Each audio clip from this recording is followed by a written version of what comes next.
Welcome back to our channel, where we share updates and untold stories about Catherine, Princess of Wales, and her royal family.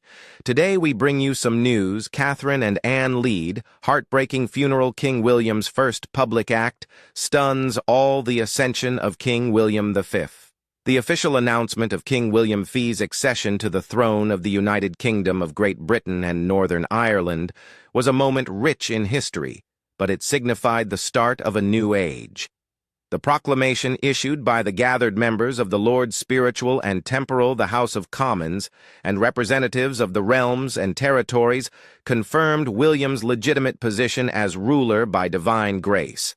The declaration's language, solemn, steadfast, and determined, reflected the historical continuity of the British monarchy, a symbol of stability amid perpetual change. Upon ascending the throne, William inherited the crown, along with the substantial obligations of his predecessors, including his deceased father, King Charles III, whose death had sent the kingdom into grief.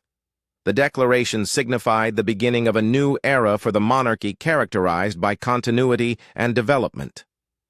As the leader of the Commonwealth, protector of the religions, and king of a contemporary constitutional monarchy, William's reign was set to harmonize tradition with the changing demands of the country and the international world. The statement underscored the unity of the United Kingdom and its territories, reaffirming the lasting connection between the monarch and the populace. During a period of national mourning, the proclamation highlighted the monarchy's function as a stabilizing entity, emblematic of perseverance in the face of uncertainty. The importance of this event transcended the ceremonial. It was a proclamation of William's dedication to maintain the principles of devotion, responsibility, and compassion that had characterized his family's rule for centuries. As the kingdom prepared for the state burial of King Charles III, the proclamation initiated a period of mourning and transition, during which the royal family would manage both personal grief and public expectations of their responsibilities. The burden of history was evident, as was the monarchy's adaptation to contemporary times. William's official declaration of succession was not just an announcement. It was a commitment to the citizens of the United Kingdom and the Commonwealth that the monarchy would persist as a bastion of unity, strength, and tradition in the future. A country in grief. The announcement of King Charles III's death reverberated across the United Kingdom, inciting a period of national mourning that unified the nation in collective sorrow. Flags were promptly lowered to half-mast at Buckingham Palace, the Houses of Parliament, and several town halls and municipal institutions throughout London and the furthest reaches of the British Isles. The Union Jack, shown in mourning, became as a poignant emblem of the nation's shared grief, a visual testament to the death of a king who devoted his life to service. In the hours subsequent to the news, an unsettling calm enveloped the capital, as if the city were pausing in solemnity. Television networks halted regular programming, substituting it with uninterrupted coverage of the king's life and legacy. Archival film of Charles's coronation, his environmental efforts, and other public events was shown in a continuous loop, providing a poignant insight into the person behind the crown. Broadcasters spoke softly, their voices laden with emotion, as they recalled the pivotal events of his tenure. The media's coverage highlighted both the king's official responsibilities and his personal attributes, his steadfast sense of duty, his passion for nature, and his profound dedication to philanthropic endeavors. For many, these tributes provided a therapeutic means to absorb the loss, enabling the people to contemplate the influence of a monarch who had been in the public spotlight for decades. The streets of Britain transformed into a vibrant tapestry of commemoration. Outside Buckingham Palace, Kensington Palace, and Clarence House, throngs gathered in solemn reflection, their expressions marked by grief. Floral arrangements, handwritten messages, and candles constituted impromptu monuments, each homage reflecting the profound bond individuals had with the deceased monarch. Individuals of varying ages congregated, some weeping, some remaining silent, collectively united in their sorrow. The mood was characterized by solemnity and resilience, embodying the British habit of preserving calm throughout times of national grief. The sadness transcended London, with towns and villages throughout commemorating their own memorials. Church bells rang simultaneously, their mournful tones reverberating over the countryside. In prominent towns like as Edinburgh, Cardiff, and Belfast, public assemblies occurred with inhabitants congregating in town squares to commemorate their deceased monarch.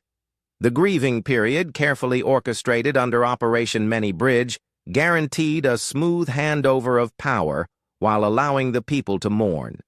As time progressed, the burden of history weighed on the public awareness, underscoring the significant role of the monarchy in the life of the United Kingdom. A family, consolidated in mourning.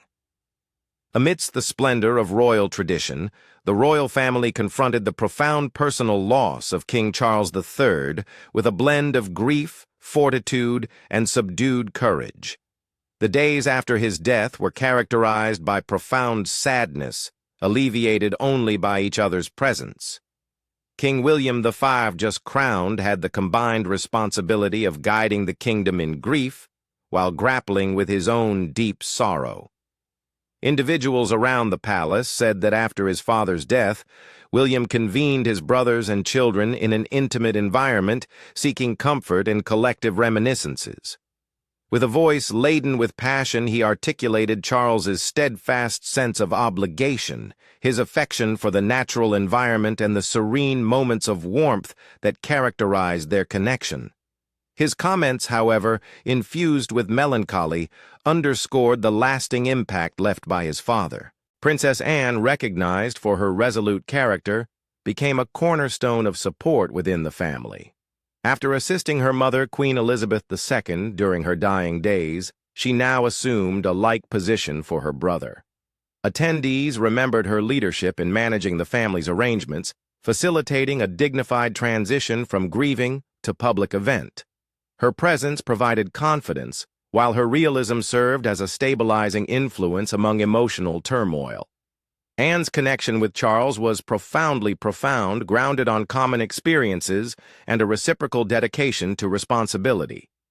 She remained by his side throughout his dying hours, providing solace in his last moments. Insiders observed that despite her serene demeanor, Anne let herself moments of vulnerability, laughing through tears as she reminisced about Charles's idiosyncrasies, including his fervor for organic gardening and his propensity to expound on environmental matters with steadfast conviction. Catherine, Princess of Wales, significantly contributed to assisting the youth in navigating their sorrow. While preparing her children, Prince George, Princess Charlotte, and Prince Louis, for the forthcoming public rituals, she managed her personal grief, with the duty of guiding them through their bereavement. Individuals familiar with the family recounted how she delicately articulated the importance of the occasion, providing comfort while allowing them to mourn in their own manner. A very poignant moment occurred when she groomed Charlotte's hair before to an appearance reminiscent of her actions at other royal functions previously. The act was little but significant, highlighting the fragile equilibrium between obligation and sentiment. Despite her recent health struggles, Catherine's presence provided consolation, her empathy profoundly connecting with people around. As the family prepared themselves for the following days, these intimate moments of contemplation and togetherness served as a tribute to their lasting connections. They were not only historical individuals and symbols of tradition, but a family contending with the same sorrow experienced by many others before them. Princess Anne, a paragon of resilience. Princess Anne's participation in King Charles III's burial was both significant and profoundly personal, establishing her as a pivotal player in one of the monarchy's most somber occasions. Renowned for her steadfast sense of obligation and collected disposition, Anne epitomized the tenacity and perseverance that had always characterized her devotion to the monarch. As the monarch's only daughter, her participation in the funeral procession demonstrated her profound familial connection to Charles and underscored the progressive transformation of women's roles within the royal family. In a moment that emphasized her importance, Anne led the parade with Catherine, Princess of Wales, a symbolic act that stressed her standing as one of the monarchy's most loyal and lasting characters. Anne's leadership at the burial was grounded on her extensive career of royal service. Having played a pivotal part in Queen Elizabeth II's burial as the first female royal to walk in the procession behind the coffin, she now continues that heritage with unwavering resolve. Clad in a Navy uniform, a tribute to her several honorary military positions, Anne advanced with the composure of one who has borne duty with grace throughout her life. Her presence was not only symbolic, it was very intimate.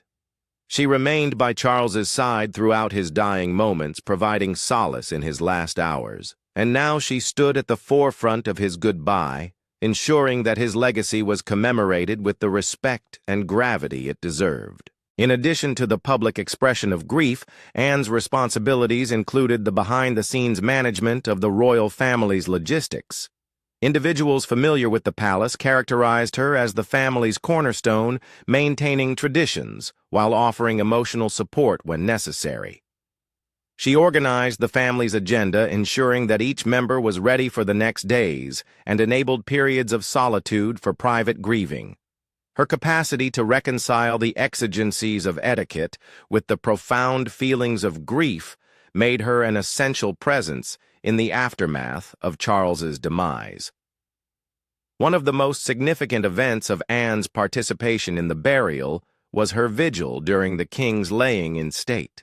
She stood in silent vigil alongside the coffin, upholding a practice observed by royal family members for years. The vigil, a profoundly symbolic gesture of reverence and dedication, epitomized Anne's enduring commitment to duty. It was a very personal homage as she engaged in silent contemplation of her brother's life and legacy. Observers at the vigil remarked on the subdued intensity of her presence, reflecting the depth of her sorrow and the resilience she shown in confronting it. Anne's evolution from an often ignored royal sister to a pivotal player in the monarchy's most crucial events highlighted her tenacity and commitment. Her leadership during Charles's burial demonstrated both her emotional connection to her brother and a significant commentary on the changing status of women within the royal family. Leading the parade, her presence exemplified the coexistence of power, tradition, and compassion among the upper echelons of the monarchy. In a moment that commemorated the past while anticipating the future, Princess Anne embodied continuity, responsibility, and steadfast allegiance to the monarch. Catherine, Princess of Wales, an empathetic leader. Catherine, Princess of Wales, distinguished herself as a symbol of elegance and empathy at King Charles III's burial, exemplifying the changing position of women within the royal family. Her participation in the parade was unprecedented, a deviation from historical customs in which royal ladies often traveled in carriages rather than marching alongside their male colleagues. By participating in the mournful procession with Princess Anne, Catherine not only paid tribute to the deceased king, but also solidified her burgeoning position within the monarchy. Attired in a solemn black outfit with a veil evocative of royal mourning traditions, she advanced with understated dignity, her serene exterior concealing the depth of her inner grief. Her position beyond ceremonial obligations, she served as a stabilizing influence for both the royal family and the people, providing a comforting figure during a period of national mourning. Catherine's relationship with King Charles was very intimate. During her tenure as the Princess of Wales, she had a cordial and polite rapport with her father-in-law, who often referred to her as a stabilizing influence in William's life. Individuals associated with the royal family reminisced about Charles's satisfaction in seeing Catherine's development in her job, commending her composure, intellect, and commitment to philanthropic endeavors. In private discussions, he conveyed appreciation for her capacity to harmonize her responsibilities with her maternal role, a message that profoundly resonated with Catherine as she now navigated her own children's grief. She played a crucial role in assisting Prince George, Princess Charlotte, and Prince Louis in comprehending the importance of the occasion, elucidating their grandfather's legacy in a calm, age-appropriate manner. An insider depicted a poignant moment when Catherine, her eyes shimmering with emotion, tenderly stroked Charlotte's hair before to an appearance a subtle but significant act that highlighted her dual position as a mother and a royal figure. In addition to her familial obligations, Catherine significantly contributed to the public tributes that were offered for King Charles. She devoted time to peruse notes from well-wishers, her sentiments of thanks, mirroring the profound emotion she had for people grieving with the royal family. Her capacity to engage with individuals both face-to-face and via media appearances solidified her reputation as an empathetic leader who grasped the emotional significance of the situation. Catherine's leadership style, characterized by warmth and accessibility, contrasts with the more restrained manner of previous royal consorts, illustrating the monarchy's continual growth. Her attendance at the funeral procession served as both a memorial to Charles and a declaration about the role of contemporary royal women, resilient, dignified, and profoundly responsive to the needs of those they serve. Catherine's leadership during the burial exemplified her personal development and the overarching evolution of the monarchy. Initially, a timid entrant into the royal sphere, she evolved into a symbol of strength and perseverance, adeptly managing the intricacies of royal existence with poise. Her capacity to harmonize tradition with a contemporary approach to monarchy resonated with the people, confirming the perception that the royal family was evolving with the modern period while also respecting its historical legacy. Standing beside Princess Anne, her presence served as a potent reminder that the monarchy's future is being molded by leaders who embody both responsibility and empathy. King William V, a monarch in grief and governance. As the freshly ascended King William V, the burden of leadership rested heavily upon him, especially in the days before his father's formal burial. Amidst the grief for King Charles III, William was also entrusted with the significant duty of receiving global leaders, dignitaries, and heads of state who assembled in London to honor his memory. His involvement was not only ceremonial, it was a pivotal diplomatic occasion for a nuanced equilibrium between personal sorrow and governmental responsibilities. Attired in military dress, a tribute to his service and royal traditions, William welcomed each visitor with a firm handshake and deliberate speech, his demeanor concealing the underlying grief. His engagements with world leaders exhibited a demeanor of understated firmness, embodying the principles imparted by his father, a long-standing advocate of diplomacy and international collaboration. William's vision for his rule was already crystallizing, even while he adhered to the grave duties of mourning. Individuals around the palace observed that he had dedicated years to deliberating the trajectory of his kingdom, deriving inspiration from his father's past, while also imagining a new period of modernity. His leadership throughout the funeral preparations highlighted his dedication to continuity, ensuring that historical traditions were respected while discreetly incorporating features that aligned with his own goals. His father's environmental work was a crucial element of his tenure, and William was resolute in advancing that objective with a renewed focus on climate change and sustainability. He also aimed to enhance the monarchy's involvement in tackling modern concerns, especially with mental health and youth empowerment. The funeral served as a measure of William's capacity to reconcile the emotional with the political. While greeting dignitaries at Westminster Abbey, his interactions were imbued with a feeling of obligation that concealed his own emotional distress. He attentively listened to accolades from international leaders, many of whom recounted personal experiences about their connections with King Charles, especially his relentless endeavors in environmental diplomacy. A notably heartbreaking encounter had a global leader reminiscing about Charles's fervent orations at climate meetings, his remarks sometimes ahead of their day. William, obviously affected, nodded in silent recognition, his father's heritage burdening him significantly. These instances underscored the significance of his new position not only as a bereaved son, but as the leader of a country and a worldwide entity. Amid the formalities, William found moments of peace in the company of his wife Catherine, whose unwavering support provided strength. Their collaboration, always apparent in their public appearances, was especially poignant during this period of bereavement. As the burial procession neared, William readied himself to move from host to grieving son, a shift requiring both emotional and political finesse. The world observed, and in the next days, King William V will begin the transformation of the monarchy for the future. The pulse of grief, the royal funeral procession. The funeral procession for King Charles III was a skillful amalgamation of age-old custom with profound human sentiment, serving as a visual and symbolic representation of a people unified in mourning. As the somber occasion progressed, the pathway from the Palace of Westminster to Windsor Castle transformed into a vivid tapestry of history, obligation, and collective grief. The parade was not only ceremonial, it encapsulated the spirit of British identity, uniting the king, the military, and the populace in a collective gesture of remembering. The procession began at the Palace of Westminster, where King Charles's coffin, covered with the royal standard and embellished with the imperial state crown orb and scepter, was respectfully positioned on the famous state gun carriage.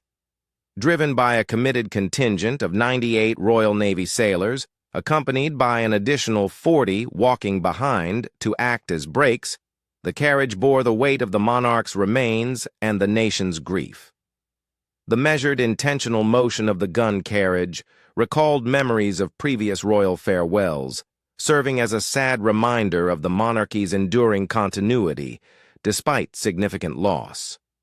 The repetitive sound of the sailors' boots hitting the sidewalk produced a dismal cadence, a mournful pulse that echoed through the streets of London. Leading the procession, Princess Anne and Catherine, Princess of Wales, marched in unison, their presence a significant affirmation of the changing position of women within the royal family. Anne, attired in her naval uniform, radiated the steadfast strength that characterized her decades of duty, while Catherine, donned in a solemn black attire with a conventional veil, epitomized the elegance and empathy that had been her signature. Their leadership in the parade was both symbolic and profoundly personal. Each had played a crucial role in helping the royal family throughout their period of mourning, and now they guided the commemoration of the late king's legacy. King William V followed them, his expression a facade of calm determination, with sorrow apparent in the subtle tightness of his jaw and the heaviness in his gaze. The royal family, accompanied by their siblings and children, had a cohesive presence, their movements deliberate and grave as they trailed after the casket of their father, brother, and grandpa. The young royals, including Prince George and Princess Charlotte, clasped hands or shared subtle looks, their naivety sharply contrasting with the solemnity of the occasion. Insiders saw that William momentarily halted to stabilize his kid, a paternal action that sent significant implications for the personal impact of the day among the obligations of public service. The march advanced, and the streets of London reflected the profound national sadness. Multitudes gathered along the road in solemn, thick formations, their quietude interrupted only by the distant chimes of Big Ben, signifying each minute's passage like a heartbeat diminishing into history. The atmosphere was laden with emotion, the shared sorrow of millions evident in the quiet murmurs and intermittent subdued cries that marked the somber environment. The parade from the busy streets of Westminster to the serene paths of St. James's Park demonstrated the lasting connection between the king and the populace. The path was imbued with significance, traversing some of London's most emblematic monuments that had influenced King Charles's life and reign. As the procession traversed Broad Sanctuary and entered Parliament Square, the gathering passed the solemn Senate, a memorial for dead warriors that profoundly echoed Charles's military experience. Subsequently, Whitehall appeared flanked by governmental edifices that had served as the setting for decades of his public service, followed by the magnificence of Horse Guards Parade and Horse Guards Road, where mounted sentinels stood at attention in a display of reverence. The mall extended forward, directing towards Buckingham Palace, a site of several familial milestones, ultimately culminating at Constitution Hill and Wellington Arch. At Wellington Arch, the ambiance transformed as the bearer party carried the coffin to the state hearse, accompanied by a thundering royal salute from the King's Guard and the evocative sounds of the national hymn. This signified the shift to Windsor, where the hearse decelerated to merge with another procession down Albert Road and the grand Long Walk, bordered by venerable trees and flourishing gardens that Charles had ardently safeguarded. Members of the royal family reconvened in the courtyard at Windsor Castle, aligning as minute guns resounded from the east lawn, and the Sebastopol bell tolled mournfully from the curfew tower. Every sound intensified the communal sorrow, a last goodbye resonating across the grounds where Charles would repose for forever. As the procession concluded, the emotional gravity of the event was unmistakable. The visual of the royal family proceeding together, the military tributes, and the quiet respect of the onlookers all conveyed the significant influence of King Charles III's life and legacy. This was not just a farewell, it was a live monument to a sovereign who had devoted his life to service, a moment destined to be remembered for decades. Commemorative milestones. A tribute to King Charles III. The funeral of King Charles III was characterized by a succession of somber milestones, each imbued with centuries-old traditions and simultaneously embodying the distinctive legacy of a king devoted to service and environmental stewardship. A particularly painful event was the lying in state at Westminster Hall, a custom permitting the people to honor their deceased sovereign. For 4 days, hundreds of mourners passed by the king's casket, their faces marked by respect, as they engaged in silent reflection. The extensive lines extended across London's landmarks, reflecting the profound bond people had with Charles, whose relentless efforts in environmental advocacy and philanthropy had made a lasting impact on the country. The vigil in Westminster Hall served as a symbol of national grief and highlighted the monarchy's persistent importance as a unifying factor in British society. A notable milestone occurred when the wand was broken during the committal ritual at Westminster Abbey. This ceremonial ritual, historically executed by the Lord Chamberlain, symbolized the conclusion of the monarch's terrestrial dominion, signifying the transfer of authority to the next sovereign. As the white staff of office was broken and placed into the royal vault, the significance of history was evident, serving as a reminder of the centuries of tradition that have influenced the British monarchy. The ceremony was a very personal homage, including songs that Charles had valued throughout his life, including ones that celebrated nature's stewardship, a reference to his enduring environmental work. The selected readings, intended to embody his commitment to sustainability and worldwide unity, profoundly impacted the audience, underscoring the notion that his legacy will endure far after his death. Princess Anne's participation in the vigil in Westminster Hall mirrored her historic position at Queen Elizabeth II's burial, when she was the first female royal to walk in the procession behind the coffin. She stood silently before her brother's coffin, her steadfast composure reflecting her lifetime commitment to duty.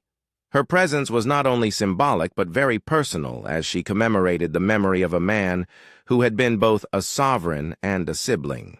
Catherine, Princess of Wales, significantly contributed to the funeral procedures, her leadership in the procession, and her subtle but deep empathy, underscoring the growing prominence of women within the royal family. Her role in orchestrating family meetings and facilitating the younger generation's grief management underscored her increasing power in defining the future monarchy. In addition to the official ceremonies, the funeral included aspects that embodied King Charles's progressive ethos. Sustainable tributes, including flower wreaths crafted from his organic estates and carbon-neutral transportation for dignitaries, highlighted his enduring dedication to environmental management. These contemporary elements, intricately integrated into the essence of tradition, guaranteed that his legacy would be both remembered and revered in the future. King Charles III, the environmental monarch and his lasting legacy. King Charles III's status as an unwavering proponent of environmental causes was a hallmark of his reign. Long before climate change emerged as a prevalent worldwide issue, Charles had been an ardent advocate for sustainable living, organic agriculture, and conservation initiatives.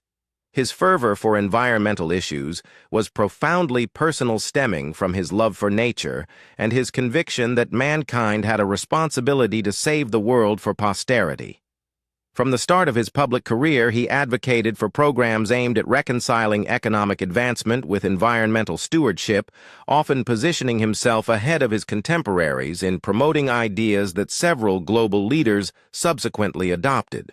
Charles's notable contribution to global environmental initiatives was the creation of the Sustainable Markets Initiative (SMI) in 2020, an innovative platform aimed at promoting sustainable business practices.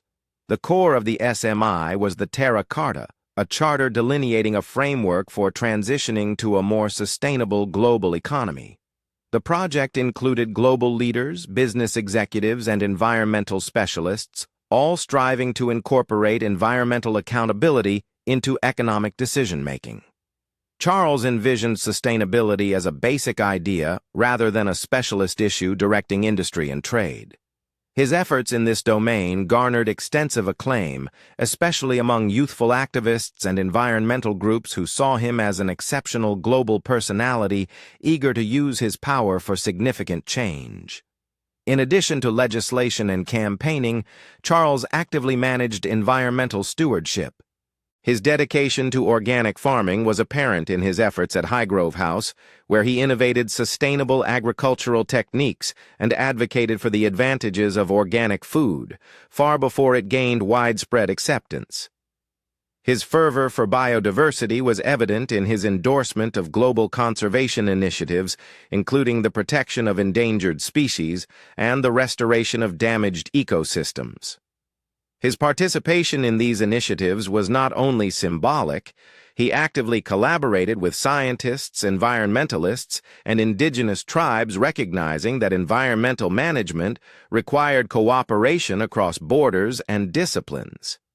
With the ascension of King William I, the late monarch's environmental legacy persists in influencing the royal family's future involvement in global sustainability. William, who has always embraced his father's commitment to environmental issues, has vowed to further Charles's initiatives, ensuring that the monarchy leads in the battle against climate change.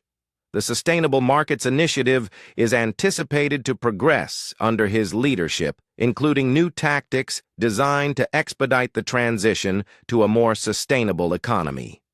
Moreover, conservation initiatives endorsed by the royal family are poised to expand, emphasizing young involvement and innovation in sustainable development. The monuments and memorials designated in Charles's honor will embody his environmental vision, including programs like tree planting campaigns and conservation money, to ensure his legacy inspires future generations. A novel epoch for the monarchy. As the United Kingdom concludes its period of grief, the ascension of King William V heralds a new era for the monarchy characterized by both continuity and change. The official completion of King Charles III's burial has both commemorated his legacy and established a foundation for a monarchy that will persist in evolving to meet the shifting demands of contemporary society. Although the nation's mourning is evident, there exists a feeling of expectation for the future as William advances with a vision that integrates tradition with a revitalized dedication to public service, sustainability, and social advancement. One of the most apparent changes under William's rule is the focus on a more efficient and fiscally responsible monarchy. The next king has indicated his intention to modernize the royal household by downsizing it while preserving its essential functions in response to changing public expectations. This entails a reassessment of Buckingham Palace's operations, focusing on efficiency and accessibility. Simultaneously, William has committed to maintaining the monarchy's function as a cohesive institution, guaranteeing its relevance and significance for all people. His emphasis on mental health awareness, youth empowerment, and environmental stewardship demonstrates a calculated attempt to establish the monarchy as a catalyst for good change amid global issues. The lasting influence of King Charles III will persist in influencing the monarchy's identity in the future. His groundbreaking contributions to environmental activism, unwavering devotion to philanthropic endeavors, and profound commitment to public service have established a formidable benchmark for his successors. William, having been shaped by his father's influence, is adept at perpetuating these principles while also establishing his own trajectory. The monuments and projects established in Charles's honor, spanning conservation funds to public tributes, will operate as enduring reminders of his influence, guaranteeing that his contributions to both the country and the globe remain memorable. As the royal family enters this new century, the monarchy's capacity to harmonize tradition with innovation will be essential for its sustained relevance. The public's reaction to the burial and the transfer of authority has been one of restrained reverence, with several individuals expressing appreciation for the royal family's dignified and unified handling of this grieving phase. The leadership shown by Princess Anne and Catherine at the burial has underscored the changing position of women in the monarchy, indicating a transition towards a more inclusive and varied royal institution. William's calm but accessible manner has provided comfort that the monarchy would continue to be a stable presence in British society. As the country progresses, the inquiry persists: how will King William V influence the destiny of the monarchy? The resolution will emerge in the next years as the royal family persists in adapting, inspiring, and serving. The reverberations of King Charles III's burial persist in the consciousness of the British populace, serving as a testament to a king who lived with purpose and behind a legacy that would last for decades. Thank you for watching the video. Please let us know your thoughts, and goodbye for now.